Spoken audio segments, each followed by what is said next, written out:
participating in an event that almost all living kind has participated in since the dawn of life on this planet, which is being outside when the sun is setting. Sun is directly in front of me. I can even be looking at the phone right now, and that sun, look at, phone is right here. The sun is obviously right behind the phone if the shadow of the phone is on my face.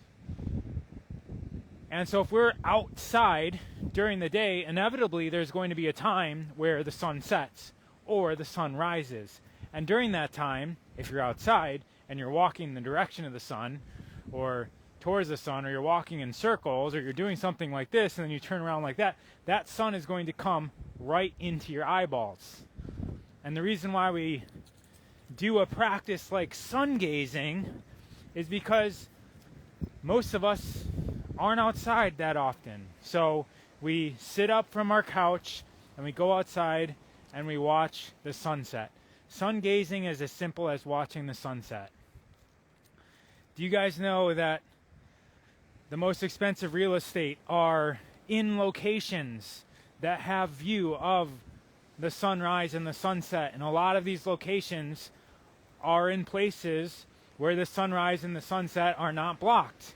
And these places are along the seas, oceanfront property, or on top of mountains. The very top of mountains where you can see 360 degrees around you. You can see the sunrise and the sunset. This is very, very valuable real estate because real estate is valued on the value that it brings to the people that are attaining that household.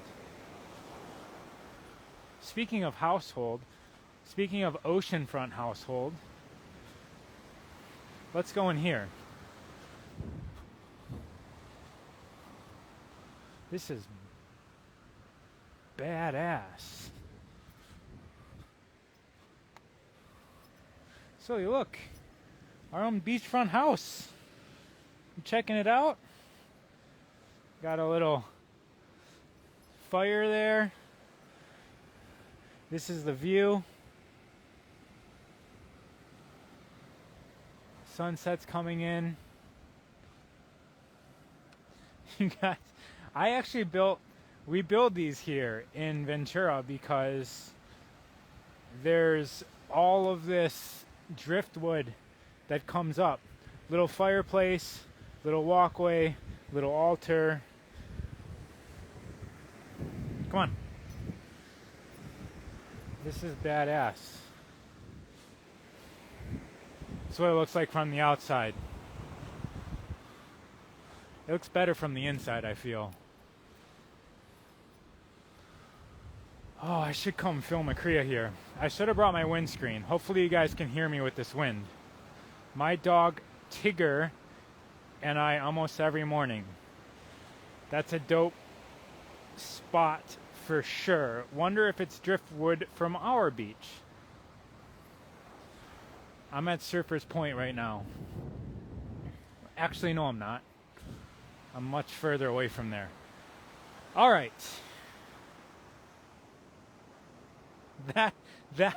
This is what people do on vacation. Is it not? This is what people are imagining doing when they're actually living life. This is what the birds do. They fly around. You see them up there? They're getting the sun, the rays, the spectrum of light into their eyeballs where there's melanin so that they can calibrate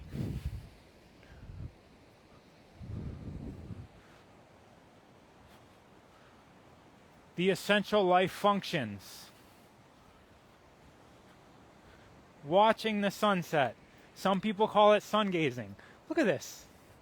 A little heart made of seaweed.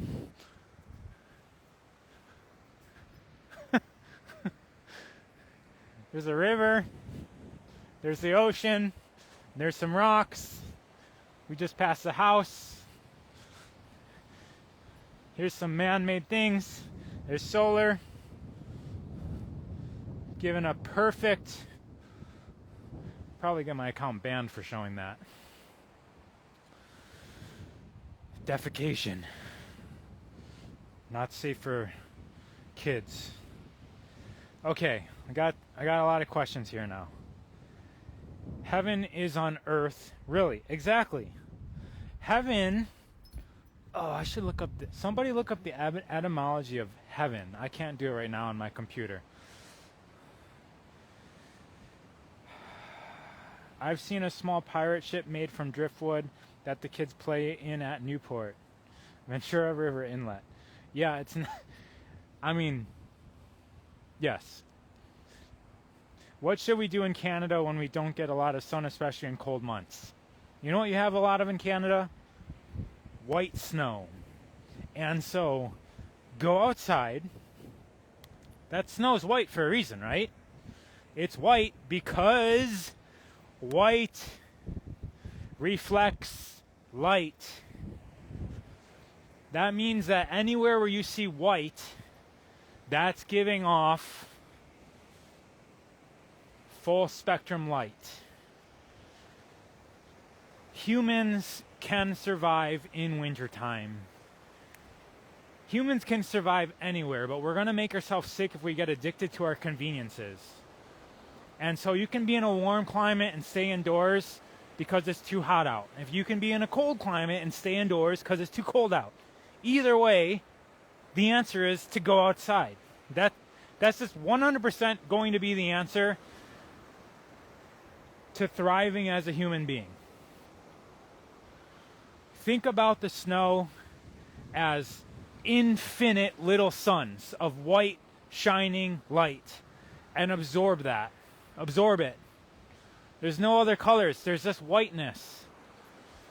Flow that into your body. Vacuum it in. Actually go outside with an intention, with a knowing that you are depleted in light. And feel the whiteness of the snow, the brightness, that white essence of light filling up your body. Vacuum it in. And if that's not working, restrict your breath a little bit. Create an actual vacuum with your breath. And soak it in. Pull it in. That's my answer. That's my short-winded answer. Hey Rod, do you have an opinion on tattoos? Good? Bad? Unhealthy?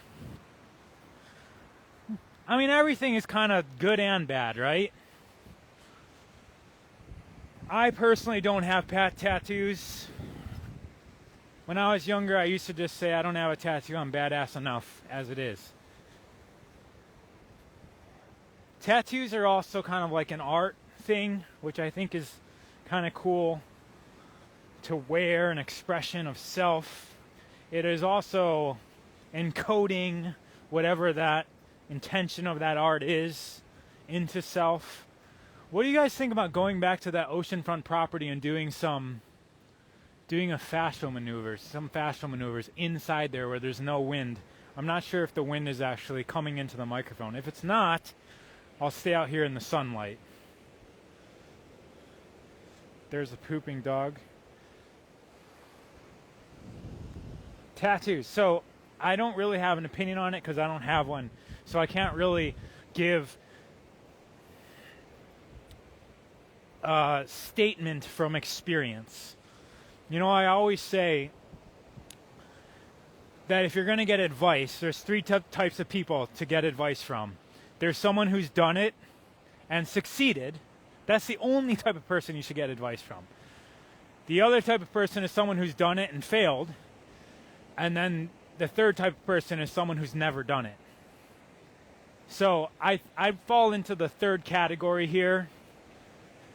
Ideally, you get at least a perspective from multiple people. Oh wow, this little river thing over here has never been low enough for me to cross. So it looks like we can cross it. and we'd be totally alone over there. I'm not sure if I'm going to, though. It's winter where I am. The sun just came out. Don't wear sunglasses. Of course not. Of course not. The wind is not a problem. It's not a problem. We can hear it. Okay, amazing. Amazing. All right, audio is good. Soul scene? You want to find a stick? All right. Tattoo, good question. I don't really have an answer for that except to say from personal experience, I don't do that. I don't participate in that. Mostly because I've lived enough with myself that I know that I'm an evolving being.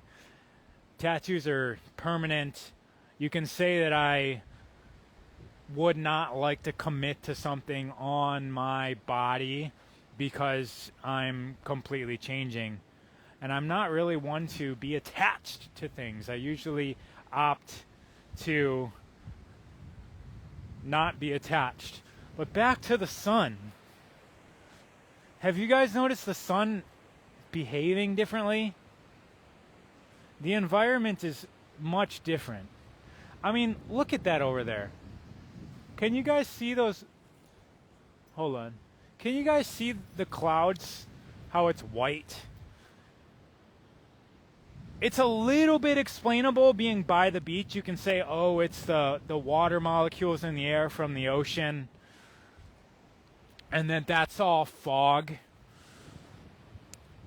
But I'm certain that inland is the same way. If you guys go outside and look,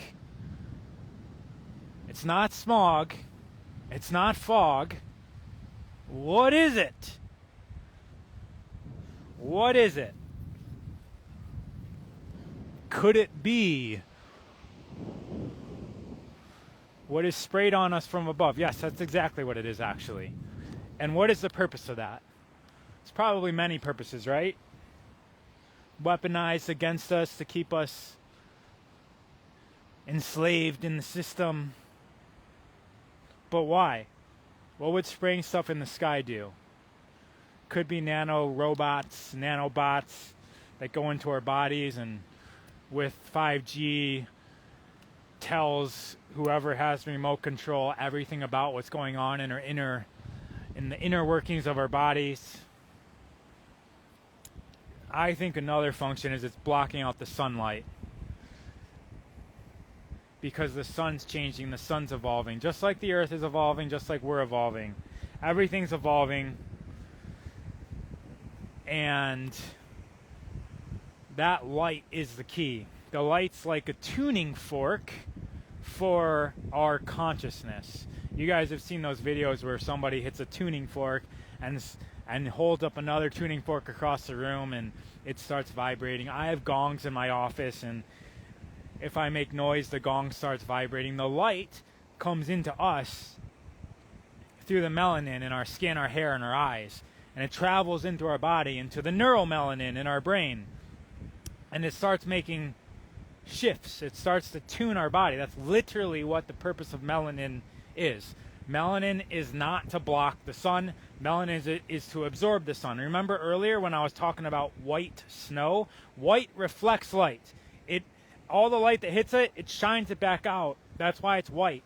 Black, darkness, absorbs light. So if the melanin in our skin was made to block light, it would not be black. Black is actually the thing that absorbs the most light.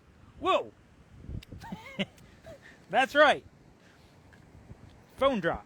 Black is literally the thing that absorbs the most light.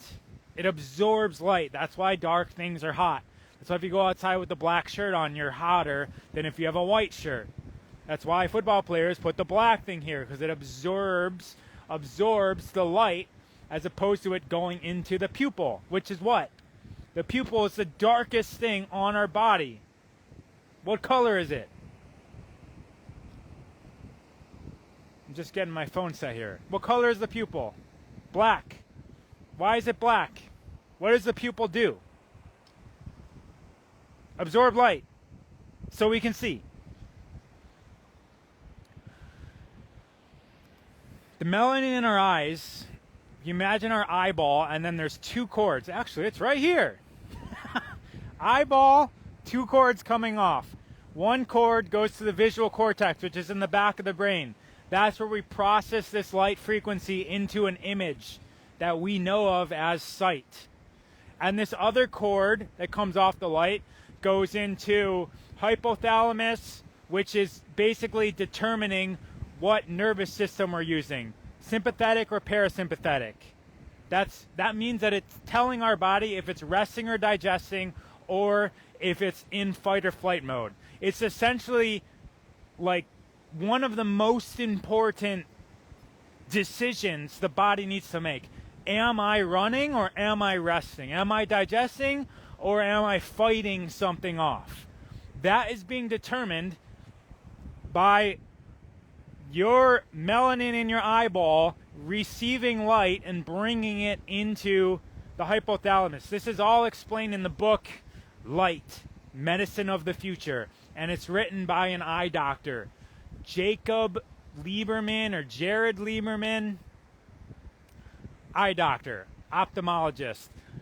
And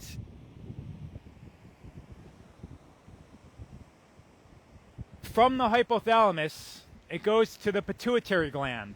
The pituitary, I'm trying to think if it's hypothalamus. It's hypothalamus. Pituitary is what? The pituitary is the master gland controlling the hormones. So we got one cord going to visual light, the occipital lobe, the other cord going to, and by the way, I studied the brain, I studied psychology in college, never learned about this other cord.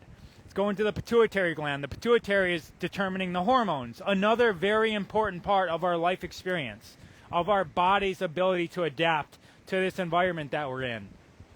So we got light grabbing, black pupil grabbing, hypothalamus, parasympathetic, sympathetic, what hormones are going on. After it's done its job in both of those two glands, it goes to what gland? Anybody? Anybody? Anybody? Anybody out there? Bueller. Anybody out there? What gland is next? What gland is important for light? The light goes in, and it, yes, Terry and Kazam says it. Pineal gland. Pineal gland. Pineal gland. What does the pineal gland do? What does the pineal gland? Marcus Watts says pineal. What does the pineal gland do? The pineal gland can actually feel it if you do this. Squish your head like this. Fingers forward on the left hand, fingers back on the right hand. If you guys see my dog running away, please tell me. Squish the head and turn, and then wrap the fingers around. This is called antler.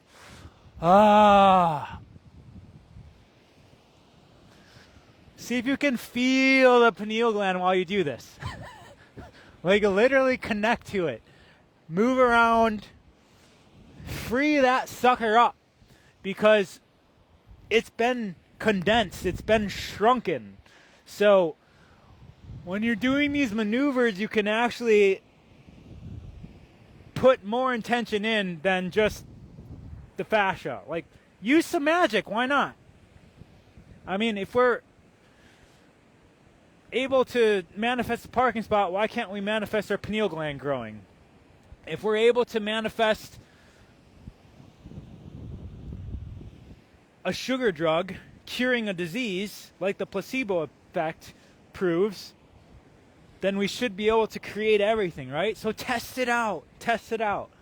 Move around, expand your pineal gland in this position. Because what does the pineal gland do? Pineal gland, Google it. You'll see that pineal gland produces 2 hormones. One of them being melatonin, the other one being serotonin. Most of the serotonin, though, gets produced in the gut. La glande pineal este un antenna. Yes, it is also the antenna. But we're sticking with traditional science here of what's proven. Do you think Pleiadians and Arcturians work with reptilians to lower the frequency of the planet? I think that there's probably benevolent, all of those. Reptilians, Arcturians, Pleiadians, that have, they're all on a spectrum, just like we humans are. Some of us humans are closer to the next edge of ascension, and some of us humans are just lower level humans that were animals in the past lives, and they're really secure to awareness and just getting used to being aware of self, right, Solar? You're learning how to be aware of self in this lifetime, and you have two mentors called Mom and Dad. That's not really your mom and dad because we stole you from your family, but we're your human moms and dads that somehow you chose to live with us, and we're a ascended version of your consciousness, but you get to be mentored by us and learn what it is to be self-aware, so that maybe the next lifetime you can be a human and you can learn self-awareness. And when Solar becomes a human, his consciousness, I mean Solar is a dog right now, but that's all just material. That's just physical matter that's here, right, Solar?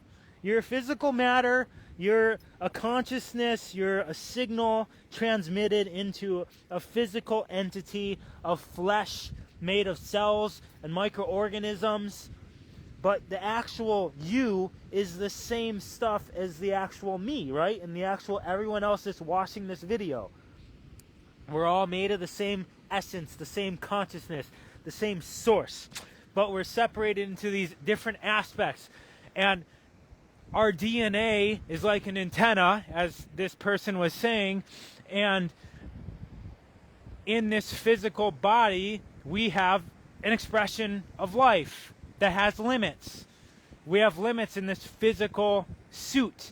It's like we're a radio, and this radio sounds a certain way. Just like any radio that we have, it's sounding the way, in the manner that it does, it's producing sound, but the actual signal that created the sound isn't in the radio. There's not little people inside of the radio singing.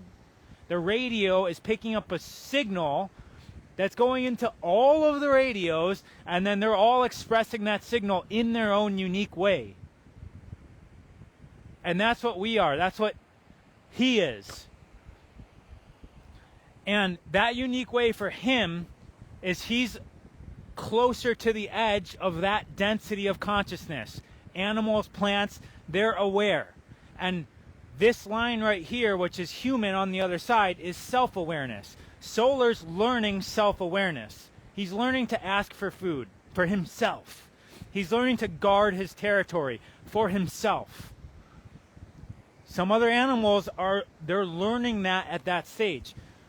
That's the point of being a human, is we're learning self-awareness. The next stage, the ascended version of human, is awareness of others.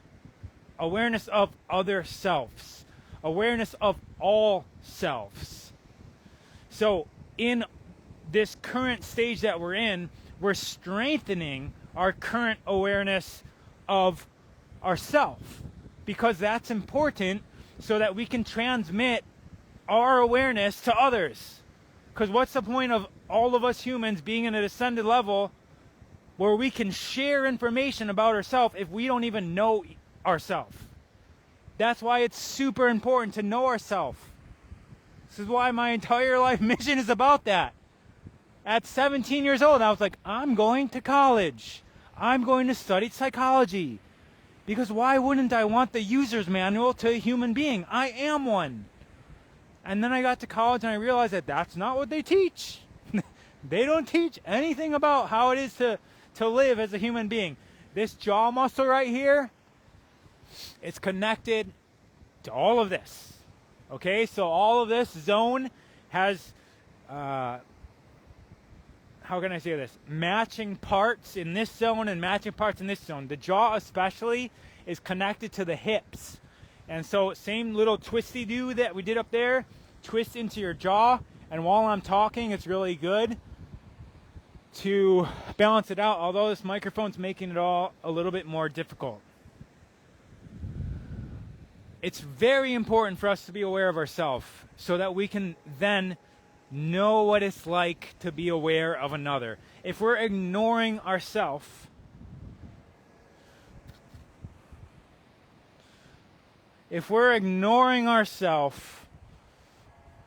we're not going to know how to connect and collaborate and communicate with another person without these devices. Guys, there's a point where we don't need to be staring at a screen to be doing this. And we don't need to be using these limited words. Words are so limited. Did you guys know that did you guys know that dogs smell better than we can see? It's hard for us to imagine that because our sight is such... Look at that train. Can you see it? You guys can see that. I don't know if you can hear it, but it's honking its... I don't know if is it called honking a horn? I can't think what it's called. I've been on so many lives today. Does trains honk a horn? Blow a horn? How did I just skip to that? Now I got to get back to where I was. Sight. Oh, that's what I was doing. I was looking at it. Oh, the sun. So amazing. Sight. Dogs smell better than we see. How is that? Well, look at the size of that snout. Solar. He's actually very camera shy. He doesn't like it. That thing's huge. Dogs smell in 4 dimensions. We see in 3 dimensions. Dogs smell in 4 dimensions. They literally can smell time. They can smell birds flying. They can smell you walking around your house all day and probably for the last week. That's why if a dog leaves and comes back to the house, it really needs to go find you because it doesn't really know for sure if you're there or not, because it can smell you. It can smell you walking around in the morning, it can smell you walking around earlier that day, and it's like trying to find, like, am I smelling the you that's here now? Dogs smell in 4 dimensions. If you cross the street and a dog walks past the street, it can tell that you walked from that side to that side because its nose is so sensitive that it's smelling the particles dissipating in time. So it can smell that there's less particles on that side of the street than there are on this side of the street.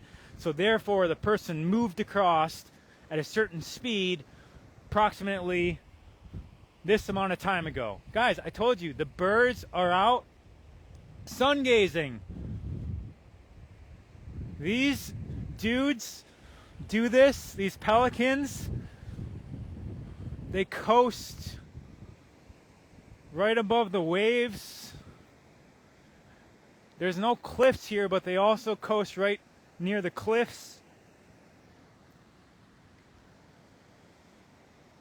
The sun's almost getting there. Where are they flying to? Where are they flying to?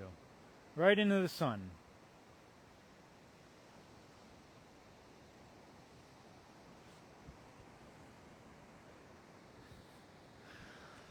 I said we were going to do some maneuvers, right?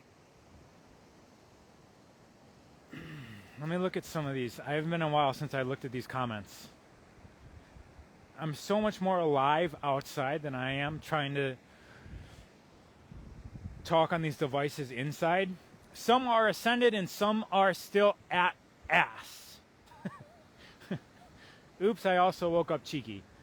Does the pineal gland release the 16 amino acids also? Amino acids are made into a lot of things. like peptides, which are the precursors to hormones. So, yeah, yes, ish. Look at all that driftwood. All your dog is gifted to have you.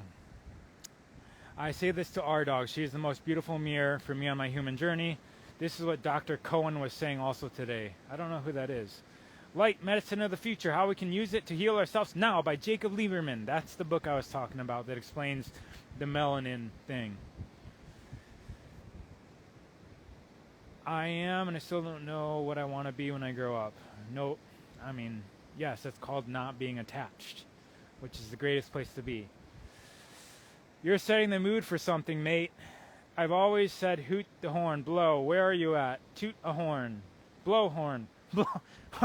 Like, what are all these people talking about? It's the train. Choo-chooing. Sorry, everyone, I'm on fire. Someone said that. Napoleon's son was born without ears and could still hear. Not Napoleon. Well, yes.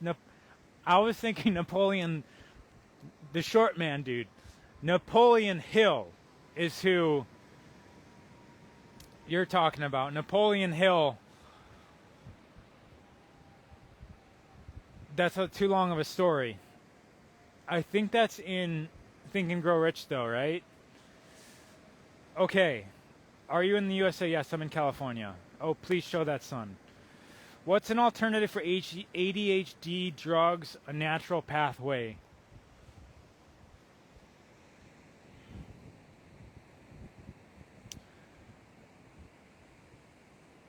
I can't really comment on getting off of the drugs.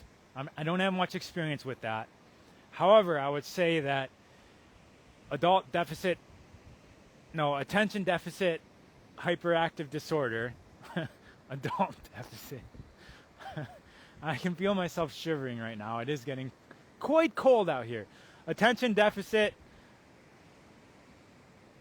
hyperactive disorder is a label for being a human being. Being a human being. You could, if somebody analyzed this live right now of like, oh, look at this wood on the beach, and look at this ocean viewpoint, and look at this sunset, and look at the birds, look at the birds, look at the birds, look at the birds. Wow, look at those birds though, for real. I don't know if you guys can see those. Me talking to Solar about how we're gifting him the opportunity to become self-aware so he can ascend into a human the next lifetime. This is all craziness. Look at it out here, you guys. Look at the beauty. And at the same time, it's a mess. Look at this.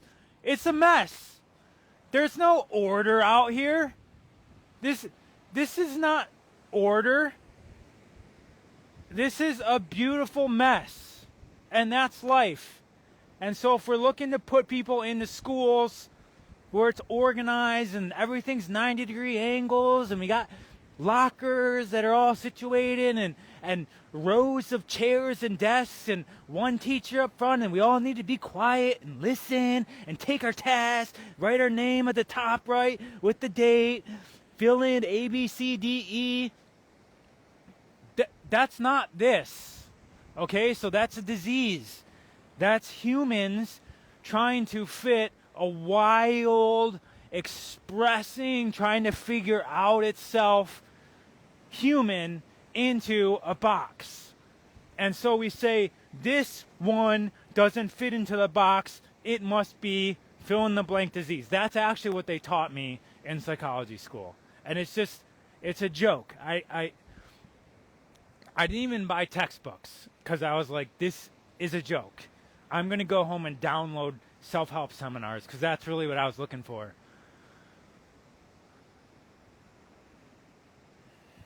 So amazing. I'm going to go home and download self-help seminars, and that's what I studied, and that's what I've never stopped studying in the last 25 years.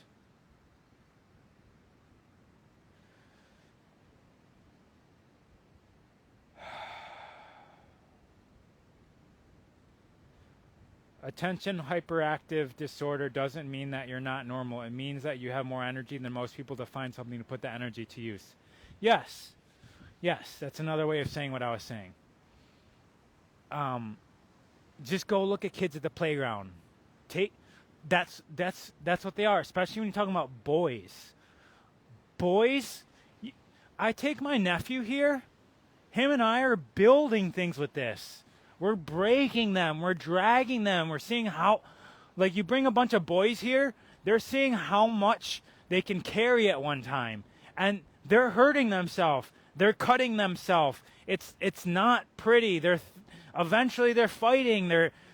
What started as a friendly stick fight ends up being like somebody gets bopped in the face with the stick. Then it turns into it throwing rocks at each other, and then you go swimming, and then you're throwing sand at each other, and then someone's drowning another person, and that's life, that's play, but it just doesn't fit into our standard school system. So it's like, that kid's got to let's drug them down and make them quiet. And then we look at the girls and we're like, oh, you're such a good girl because you don't express your emotions. Yay. And we're treating our girls like they're good if they're quiet, or a lot of times they're being used for emotional support by the parents, and then they're like now growing up feeling like they're responsible for everybody. Guys, we got to go back to like human being, like nature. Like earlier when I said everything gets better when you go outside, think about the way we raise our children as well. Your kids do not need to hear about the work day that you had. If you're coming home and you're venting to your children, and I try not to comment to parents on how they raise the kids, but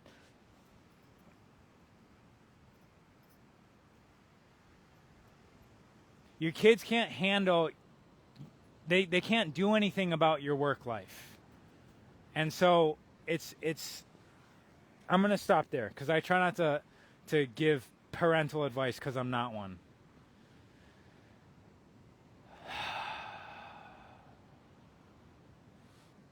Do you agree with this, Solar?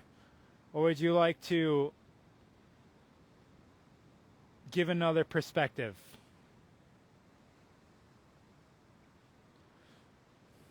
Solar likes it out here. I once went and stayed with Mick Dodge for like a week. And Mick Dodge, there's a show on him, I think 3 series, not that I saw it, not that he even saw it, 3 series on the Discovery Channel. It's called The Legend, this is hard to do when it's windy out. It's called The Legend of Mick Dodge.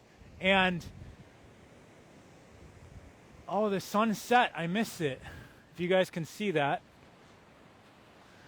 And Mick Dodge, because he lived outdoors for 12 years. And he has a lot of life lessons from viewing nature. And actually, if you look at all the great thinkers like Tesla type people, Nikola Tesla and Einstein, you'll see that a lot of their revelations happen in nature, by observing nature. And Mick Dodge was telling me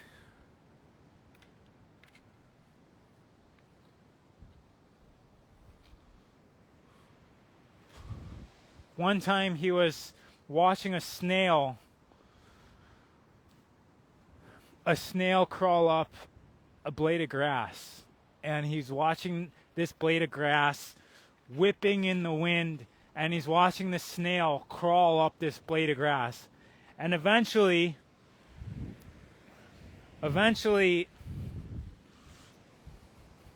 have you guys seen that Instagram channel called Stick Reviews? It's hilarious. People are like reviewing a stick. Anyways, this snail crawls up to the top, and it's in the piece of glass. The grass is like blowing around in this, and he's looking at the snail, and he's like,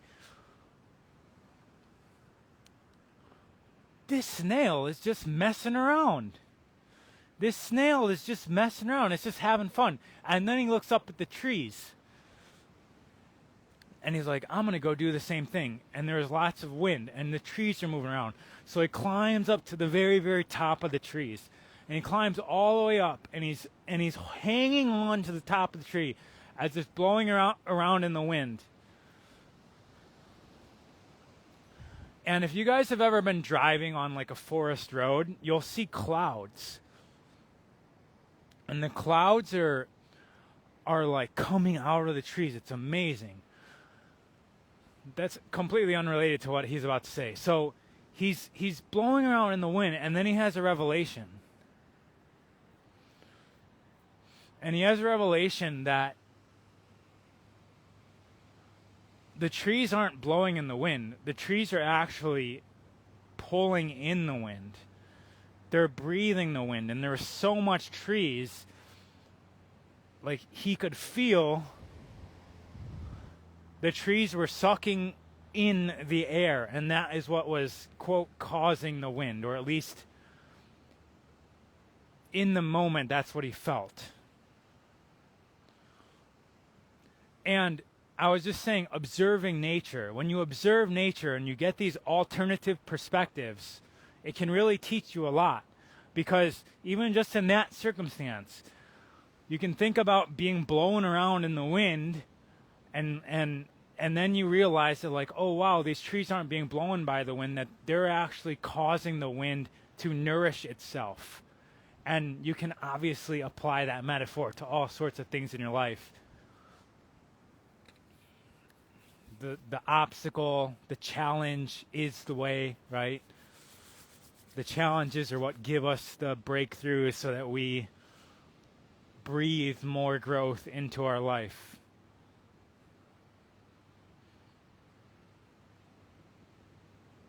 We have a legend, a myth that's called Maui snares the sun, Te Ra.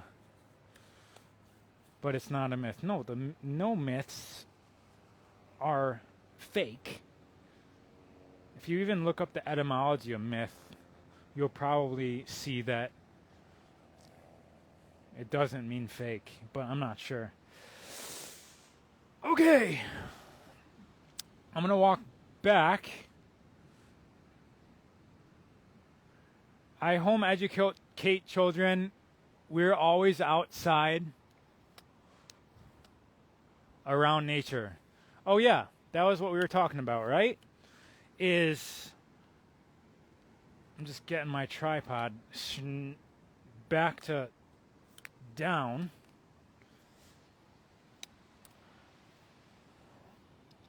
Somebody asked me earlier what I would do if I had to send my children to preschool, because I had to, if there was no other choice, if there was no homeschooling option available. And I didn't answer the question again, because I try not to answer questions to parents, because I feel that I could give an answer right now as a parentless human that makes sense to me, but it's probably, I'm going to have a perspective shift by the time. Oh, someone with a dog is trying to get over here. I'm going to have a perspective change by the time I'm a parent, and so my answer will change by that time, which is really the answer they're looking for. But if I were to just pretend, I think I would really create a story so that they know what they're doing. They're going to this. There's like a gang of dogs over there. They're going to this place called school. And let them know why. And also let them know that it's one perspective. And that the teacher's there to help and to guide. But the teacher isn't God. The teacher isn't all-knowing. And the teacher might say some things that you disagree with, and that's okay. The teacher has a right to their opinion. but that's all it is. It's an opinion. And that the teacher is older and you as the parent are older. And right now, both parent and teacher are trying their best to support them as they're growing.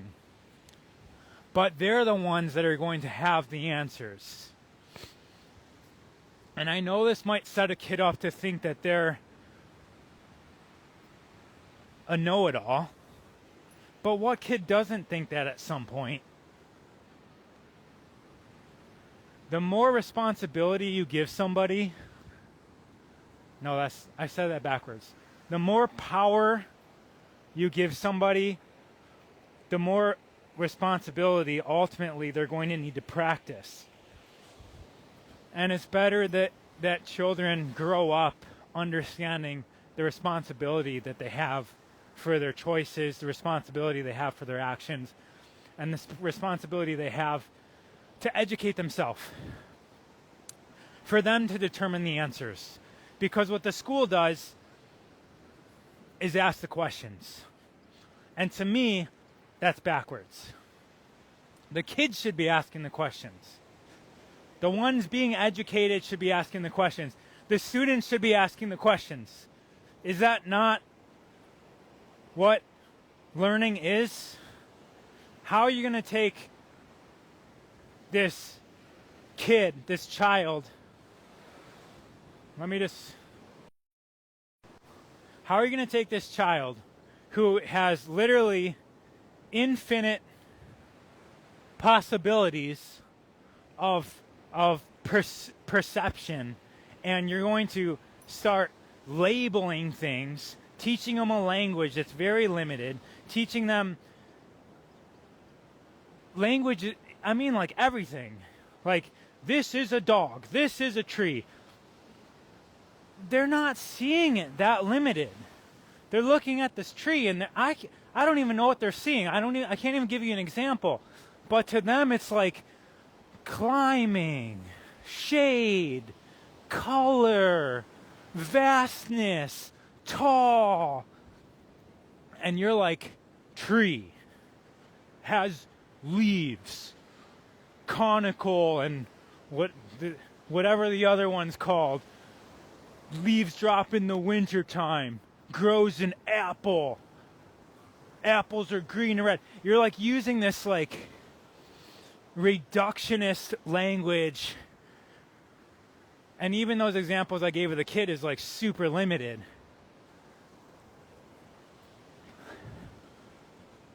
But out of their infinite curiosity and wonder, the questions that they would have, the education that would stem from them creating the lesson would be infinitely more possible creations of education, which would lead to a dramatically different world. But right now, we got the adults that are teaching the kids what the adults before them taught them, and the adults before them taught them, and the adults before them taught them, and the adults before them who needed a school system to produce workers or soldiers, which is really where it came from. The Germans needed, after getting spanked in World War I, needed a schooling system that produced soldiers that listened to orders. And after World War II, where the soldiers definitely listened to orders, the Americans borrowed that school system.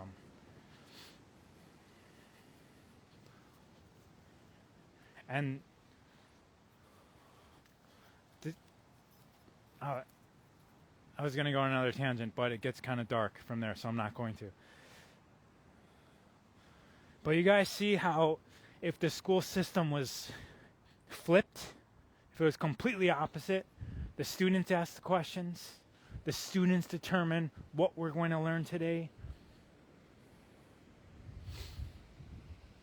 You go in places that adults can't imagine. And we can still do this as adults. And I'm sure that the kids are doing it now with the internet, right? They have an ability to just go online and learn whatever they would like. And that's why we can't even keep up anymore. And that's a beautiful thing. Come to Hawaii and help us do this. Says Children of the Free World. What's up, bro? Finally tapping into the Law 1 also. Understand your name now. Yeah, the Law 1. I read those books like 10 years ago. Ra really originally comes from a shortened birth name, which is Ronald. And I went by Ronnie my whole life and got assigned in a spiritual name, which is Ravi. And so Ra is the shortened version of all of those names. I also love the Law of One, and Ra is associated with light, and Ravi, my spiritual name, it means the essence of light. And Ra of Earth essentially means I'm light as an earthling. As I was saying earlier in this transmission, that we're an aspect of source, of light. And we're expressing a life experience in this physical body. And this physical body is made of earth. We are earthlings. So I'm essentially light expressing as an earthling here and now. Hence, Ra of Earth. I'm going to leave it there. Thank you guys, everybody, for the participation. Get outside.